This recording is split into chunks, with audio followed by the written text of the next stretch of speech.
Hello, and welcome to another episode of CISO Tradecraft, the podcast that provides you with the information, knowledge, and wisdom to be a more effective cybersecurity leader. I'm your host, G. Mark Hardy, and today we're going to be talking about how CISOs spend their time. If you're listening to us on LinkedIn, please go ahead and subscribe on YouTube. If you're listening to us on a podcast channel, give us 5 stars or thumbs up. Why? We're not grade grubbing. We're just trying to reach more people, and it helps us get our numbers up if other people can find us sooner. So help your community and let everybody else know where you're getting your good ideas. Okay, so we're talking about how CISOs spend their time, and a lot of times there's some misconceptions about things in life. Many of them come from watching movies or television. If you remember the old Indiana Jones, and you say, "Hey, I want to become a professor of archaeology," and you kind of might be in for an unpleasant surprise when you find out that field work looks nothing like the movies. Now, note that a lot of these misconceptions of roles could be applied to other jobs, such as spies, investing, running a restaurant, and even the role of a CISO. So today we're going to discuss 10 ways that CISO should be spending their time. Now, before we do that, let's go ahead and do a definition of the role of a CISO. Now, we can go for different places. There's some that are defined in job descriptions. You could go to Chat GPT and say, hey, give me a description. But in general, I think we're going to find out that let's break down the title of Chief Information Security Officer. The C means they're a chief first, and someone who holds a high ranking position or title in an organization. The chiefs are referred to often as the C suite, the CEO, Chief Executive Officer, Chief Financial Officer, Chief Operations Officer, Chief Information Officer. These are examples of C level titles that have been around for a while. It's considered a high ranking role in any organization and a position of special trust. In addition, we find out that CISO is focused on information security.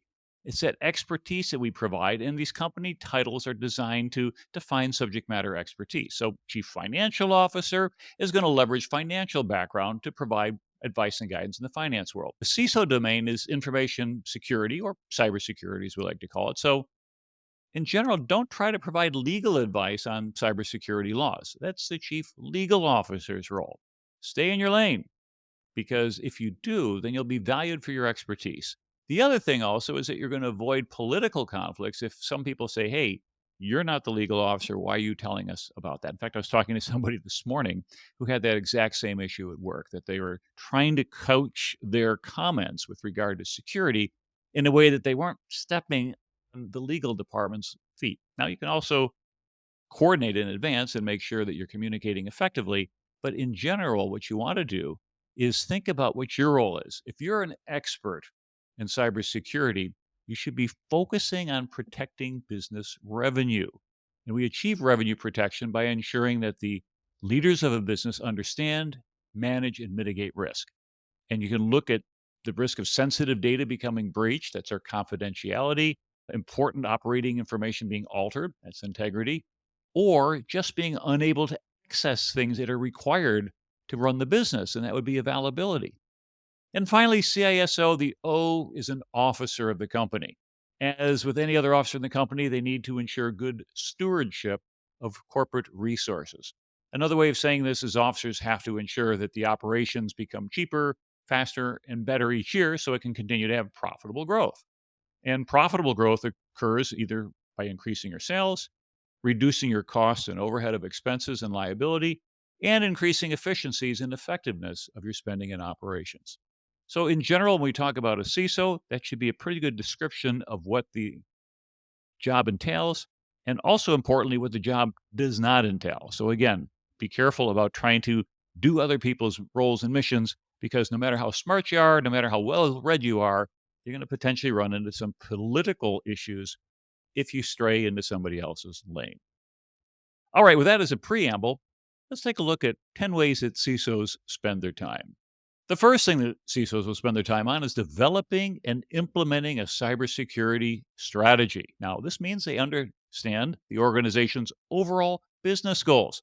Now, if you even with you're with a government agency or a nonprofit, there are still goals related to your charter, to your mission statement. So I'm going to use the term business going forward, but I'm really reaching out to anybody that's in a cybersecurity leadership role. Let's say the company wants to sell $10 million worth of products through online sales channels. As a cybersecurity expert, what you want to do is focus on protecting these websites through a type of strategy. Now, if not, the strategy isn't aligned to enable the goals of the organization, then it's a misfit. And that doesn't mean that we can ignore other threats like phishing or only focus on that. What we need is a robust and resilient plan that's going to go ahead and stop attacks that are likely to hit our organization and enforce our CI&A, the confidentiality, integrity, and availability that we talked about a little bit earlier. Now, if you're asking about how do I build a cyber strategy in the first 90 days, guess what? There's a CISO Tradecraft episode for that. Episode number 21, way back when we brought on Mark Egan. And he was the former CIO of Symantec and VMware. And he discussed in detail how to build a cyber strategy. The executive summary of that episode is that if you start with an assessment of what everything looks like right now, and then you perform business requirements analysis to understand where you want to be in, let's say, 18 to 24 months. Now, once you have that analysis complete, where I am, where you want to go, you create a vision of what the future architecture should look like to accomplish your strategic, your tactical, and your business objectives. And when the architecture is complete, you perform a gap analysis. It'll identify what is not in place today that needs to be present by then to achieve the desired architecture. Finally, you're going to create options to address those gaps. And you might have a low cost option, a medium priced option, and a high priced option that shows the different capabilities which could be built for each price point. And your strategy can show how things can be implemented with a clear roadmap. Do this, do this, do this. The advantage of being able to provide alternatives is that although initially you may say, I think I only have this much budget, you might be able to explain what the risk is involved by saying, if we use the lower cost solution, we may not get all the things that we need. And if the decision maker financially can say, yeah, I'll accept that risk in exchange for a cheaper investment, then fine. And you've essentially been able to participate in a risk based decision. The second thing that CISOs will spend their time on is overseeing the organization's cybersecurity key programs and initiatives. And this means you get to spend time with project managers, talking about the scope, resource levels, and timing of various projects and programs. You might set up something called High Profile Projects Committee, where once a month you get status updates on the most important projects. Now, remember that having your finger on the pulse of key projects allows you to best answer questions from above, as well as ensures that all of your yearly goals and objectives are being met. For example, you might be rolling out a new MFA or a zero trust solution. That might be going well, or you need some help from certain groups to adopt this technology. By creating an oversight meeting, you could hear what the implementing teams need help on and be the one who gives them the sponsorship they need to get approval or maybe obtain a decision from management. The third way that CISOs spend their time is ensuring that organizations' cybersecurity policies and procedures are up to date and in compliance with relevant regulations and standards. Now, typically, you have to review every cybersecurity policy, guideline, and procedure and standard document on a regular basis, and many times organizations say yearly. What I like to do is I will review them at the first year after they've been written. And if they're stable and they work well, I may extend that to 2 or 3 years. Now, when I fill out forms for third party risk management, they say you review them every year. Okay, fine. I can look at them every year. But if you find out that things aren't changing very frequently on a particular policy, you might find out that a 2 or even a 3 year review cycle works. So, whatever compliance cycle you have to operate in is going to be what you're going to want to implement. Now, if Microsoft comes out with a new operating system version, then you get to spend some time writing a configuration guide that the developers can follow, and you can roll out these machines. So it's common practice to copy CIS benchmarks or the DISA STIGs if you're on that side of the business on this type of an effort. And just remember, whatever you write in a policy needs to be reviewed and approved by legal. And since policies will be what you send to third party companies and your regulators, they're held as binding documents. And we talked about that in more detail on episode 121 with Evan Wolf when we noted that we should use broad language in our policies, such as, we shall make a reasonable best effort to patch within 60 days, instead of language that says, all vulnerabilities must be patched in 60 days. You want to give yourself a little bit of wiggle room because if you're talking about reasonable best effort, certainly that's not designed to be a way to get out of responsibilities. But that little bit of weasel word in there does help were someone to go ahead in a legal situation and get you up on a stand in a trial And although someone could say, did you patch every possible vulnerability? Well, no. But did you make a reasonable best effort?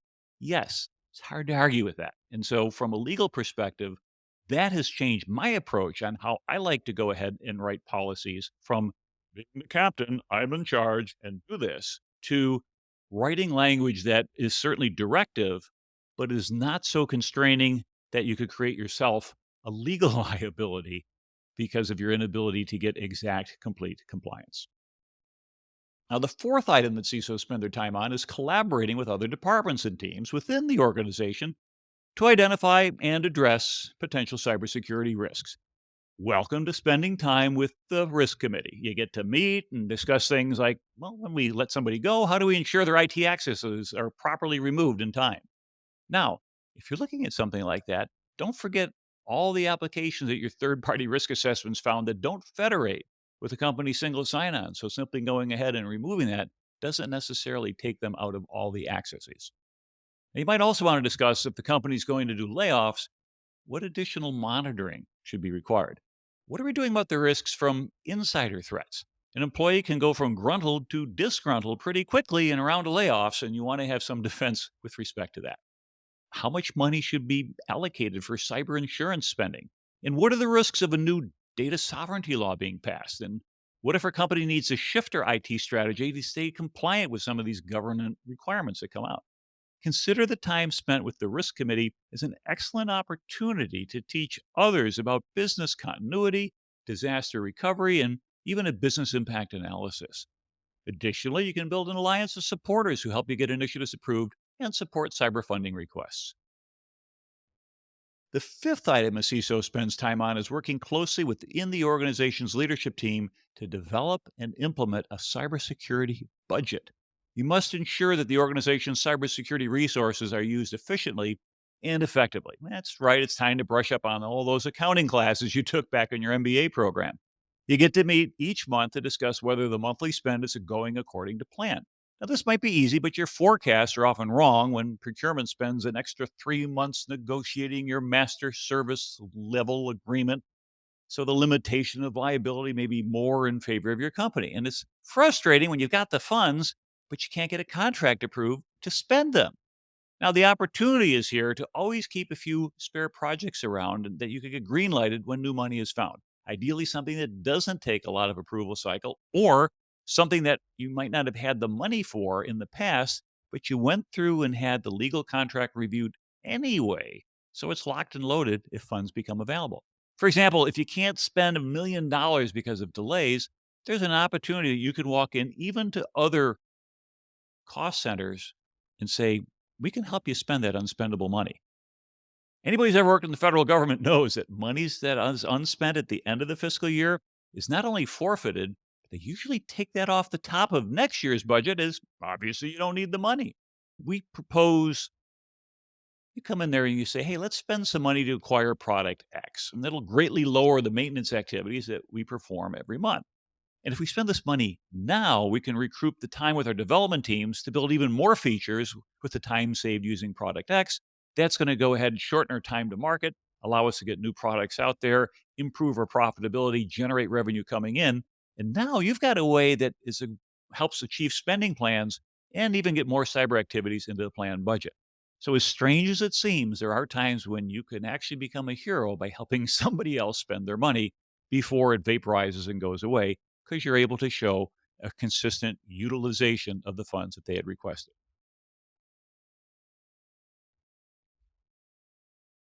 The sixth item a CISO spends time on is maintaining a high level of awareness about emerging cybersecurity threats, vulnerabilities, and technologies, and sharing this knowledge within the organization leadership team and other relevant stakeholders. This means you get to travel to conferences and meet with vendors as well as business units. For example, let's say the business wants to build a mobile application, and it's a cue for you to get smart on how other organizations have secured mobile applications and what you need to do. Now, if you need more insights on that subject, listen to our CISO Tradecraft episode number 97 with Brian Reed, who talks about mobile application security. Remember that emerging technology is constantly changing. For example, many CISOs today are thinking about how to secure generative artificial intelligence queries. Some problems are easily solved, and some require lots of meetings with architects and vendors to sketch out solutions that could work for your company. Don't be in a rush to make any decisions that have long term impacts for your organization. Now, that being said, don't be too slow either, such that security is skipped and the emerging tech creates material risks to your organization. The seventh item a CISO will spend time on is building and maintaining relationships with external partners and networking groups, such as cybersecurity service providers, law enforcement agencies, and other organizations. You didn't think you only had to spend time within your company, did you? I mean, you should meet with your FBI representative, establish a good relationship. And that way, if the unfortunate data breach does occur and you have to notify law enforcement, then you already have a person you know in the Bureau who might be able to help.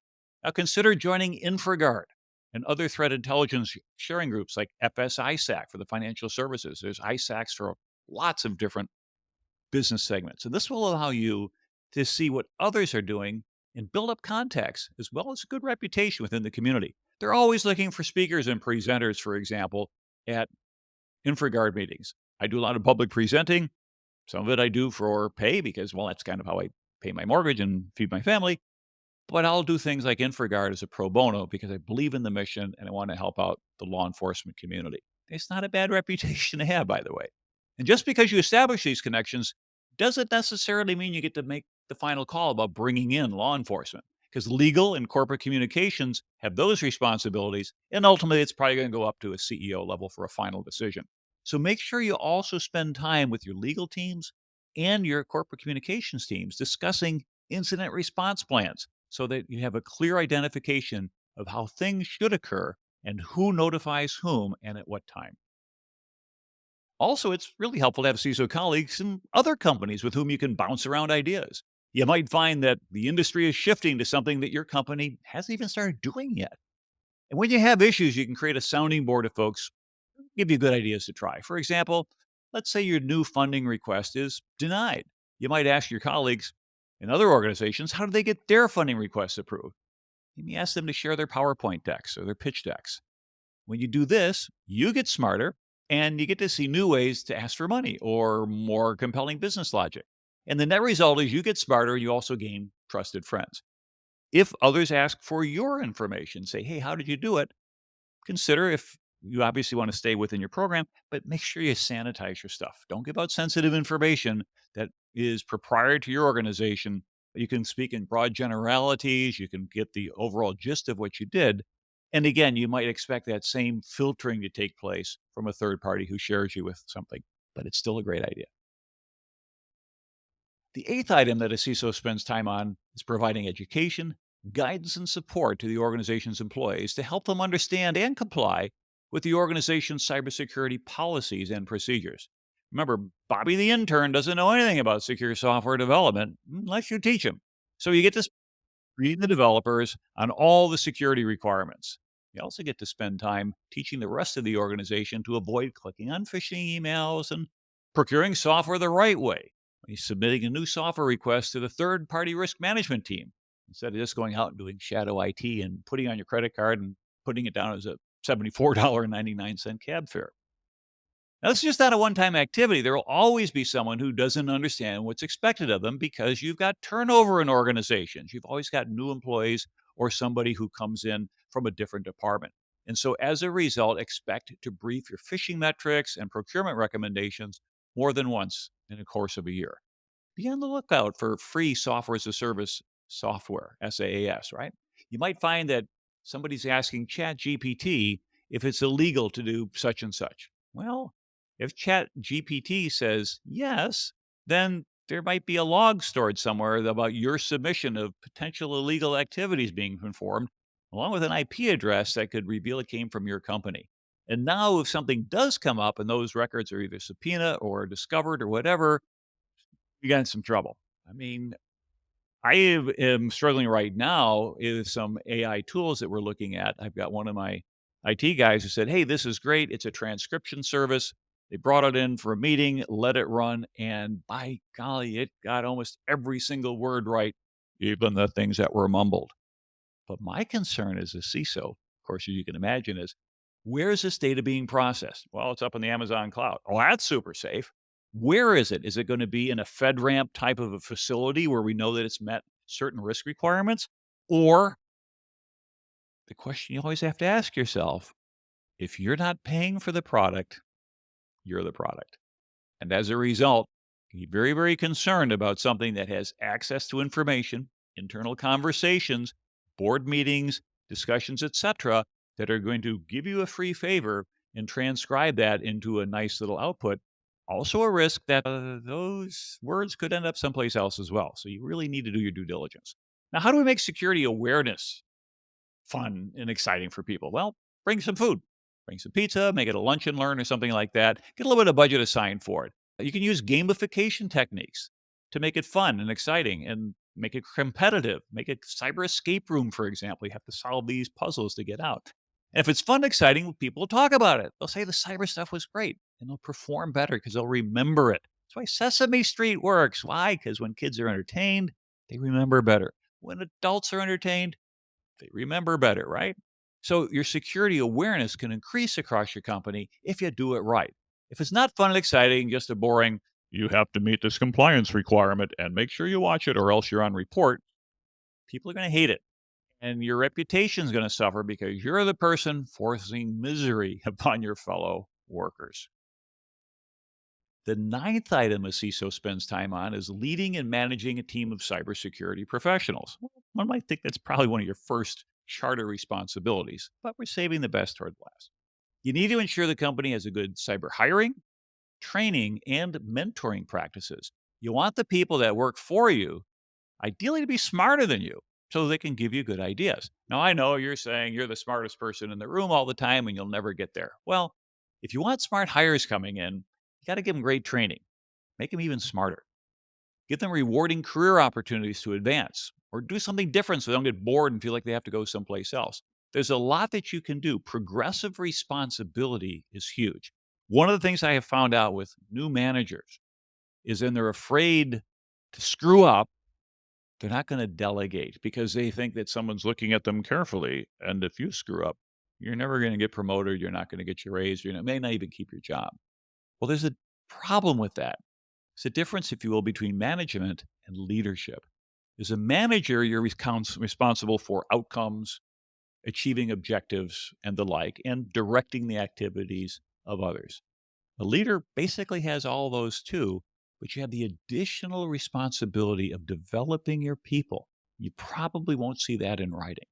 But as an experienced leader, having had an opportunity over the years to serve in leadership roles, more so than management roles, I've really focused on the people. And if that is something that you do, then what happens is that your reputation is getting the best people recognized, promoted, and retained.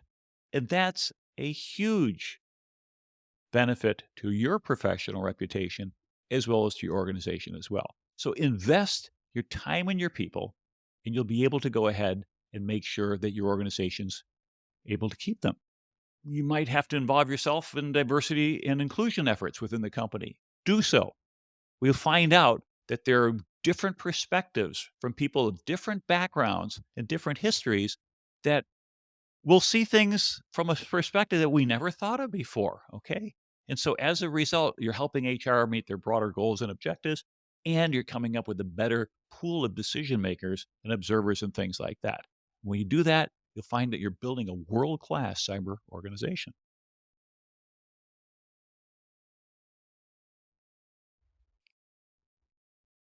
The 10th and final item on my list is that CISOs spend a lot of time on conducting regular risk assessments to measure the organization's cybersecurity posture. Every cyber organization worth its salt has to perform risk assessments, and these assessments identify the likelihood of an event happening and the impact it would cause to your organization. Now, common examples of risk assessment activities include penetration tests, gap analyses, business impact analysis, architectural risk reviews, threat models, third party risk assessments, bug bounty programs, red team exercises, tabletops, and audit activities. And each of these risk assessment activities highlights gaps or findings in a company's ability to follow the IT policies and meet security controls. Each assessment takes time, and the remediation work usually takes even more time. If your organization wants to use an ISO 27001 certification as a risk assessment activity, recognize that ISO 27001 certification has 93 controls that an organization must perform. And of those 93 controls, you need to ensure that each application which is in scope in your organization has evidence or proof that they follow those controls. Now, let's say that 50 of the 93 controls need evidence from each software application. If your organization has 400 applications in scope, that means your team's responsible for validating the evidence of 20,000 application controls.